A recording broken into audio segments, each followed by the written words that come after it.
the kids leaving at 2:17 a.m. specifically? Well, turns out some of these questions have answers, but maybe not the ones you were hoping for. Welcome back to your nerdy show. I'm your host, Spoiler Master. Today we're going to break down every hidden clue, every unnerving detail, and uncover the terrifying truth behind Aunt Gladys, her powers, and the fate of those children. Let's break it down. Just her classroom. Why only hers? The setup: missing kids and the witch in plain sight. So here's the basic premise. 17 children, all from the same class, taught by Justine, played by Julia Garner, just vanish one night. No signs of a struggle, no warnings. Just gone. The only kid from that class who doesn't disappear, Alex, played by Carrie Christopher. And Alex just happens to live with his Aunt Gladys. At first, the movie plays it like we're in for a complicated puzzle box mystery. You know, big red herrings, tons of fan theories, and a final twist that changes everything. That's exactly how audiences went into Barbarian, and they're ready for the same game here. But nope.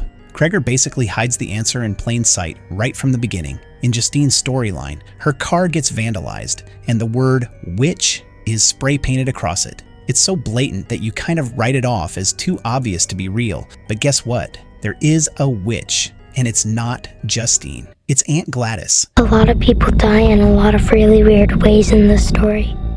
Who is Aunt Gladys? Gladys Lilly, played by Amy Madigan, is Alex's aunt. On the surface, she's odd, but not in a burn her at the stake way. She's polite, even chipper, with this almost clown-like makeup and bright red hair. She's the kind of character you'd maybe laugh at, until you realize she's the reason those kids are gone. Cregger didn't make Gladys a full-blown hereditary-style demonic mastermind. She's not orchestrating some multi-generational prophecy. Instead, she's an ill, desperate woman, using witchcraft as a way to extend her own life. And here's the creepy part: she's not even subtle about her methods. She manipulates people by being overly friendly, lowering their guard, and then literally controlling them with her magic. Family members are the easiest targets. That's why Alex's parents are under her spell. But Alex himself, he's left alone, at least mentally. She needs him to play normal kid while he helps her quietly collect personal items from his classmates, things she can use in her spell.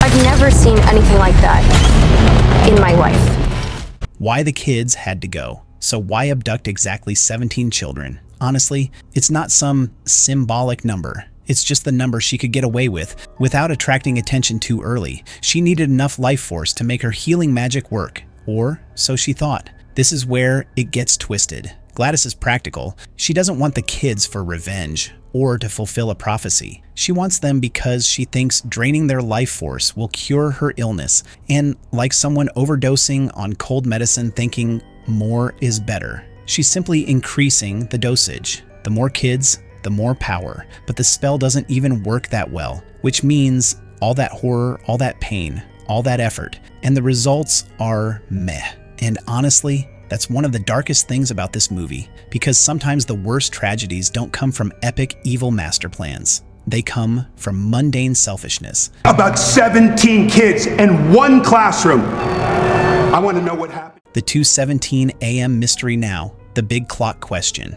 Why 2:17 a.m.?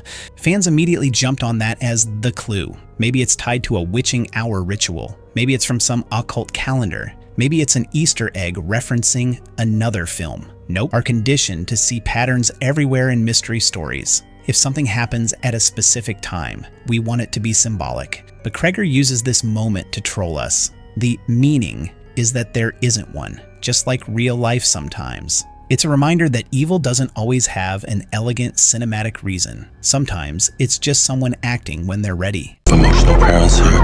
I think it's best if you keep some distance from this. Why do Gladys's weapons run like that? All right, let's talk about the weirdest visual in the movie. The way Gladys's controlled people, her weapons, run. If you've seen it, you know what I mean. Arms dragging back, body leaning forward, this unsettling half puppet, half animal movement. The film never really explains it outright, but there's a simple, creepy logic. Gladys controls their head and heart, mind and soul. Those are her grip points. So they run with those parts leading, like they're being pulled forward by an invisible hook in the chest and forehead. Their arms just trail behind. It's the same reason puppets look unnerving when they move. The strings are pulling from unnatural points, not where the body is used to moving from. I want to know what happened in that classroom. Why just her classroom? The disturbing real-world inspiration. Now here's where it gets even darker. In an interview, Cregger admitted that the image of his weapons running like that might have come from something very real and very disturbing. He says he was subconsciously influenced by the infamous Napalm Girl photograph from the Vietnam War, where a young girl is running toward the camera, arms out, after being burned by napalm. That image stuck with him. The posture, the horror, it's burned into history. Cregger never second-guessed it. He knew his controlled characters would run that way. It's a visual that bypasses logic and just punches your gut. You can't always explain why something looks wrong, but you feel it. There's something very, very wrong going on. Gladys is the mirror for the audience. What's genius about Aunt Gladys as a character is how she's written to play with our expectations as viewers. We've been trained by modern horror and mystery to overthink every detail. We see witch painted on a car and think, no way, it's actually that obvious. We see 2:17 a.m. and think, this must be symbolic. We see the creepy running and think, there must be some ancient folklore behind this. But Gladys isn't that deep. She's selfish, she's desperate, and she uses whatever tools she has. That's it. She's dangerous because she's not an elaborate mastermind, and that's the sting in Cregger's approach. The real weapon here isn't Gladys's magic, it's our own imagination. We fill in the blanks with something bigger, grander, and scarier, only to realize the truth is smaller, sadder, and messier.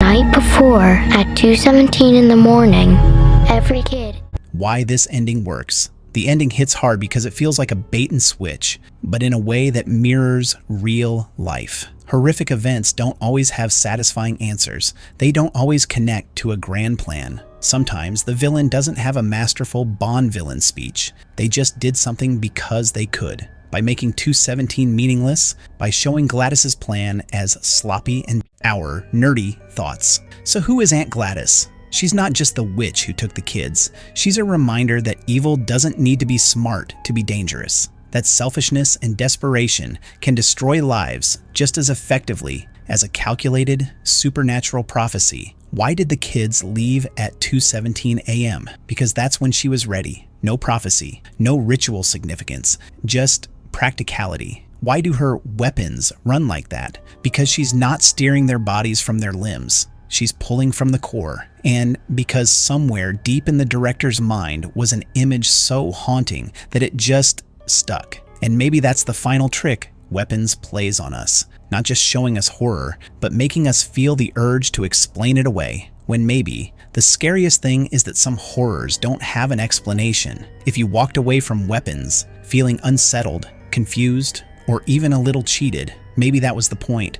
Gladys isn't a puzzle to solve. She's a mirror, reflecting how much we want our monsters to be clever, when sometimes they're just people, and that's a lot scarier. Watching. Are you watching? No, what the heck, I'll laugh anyway.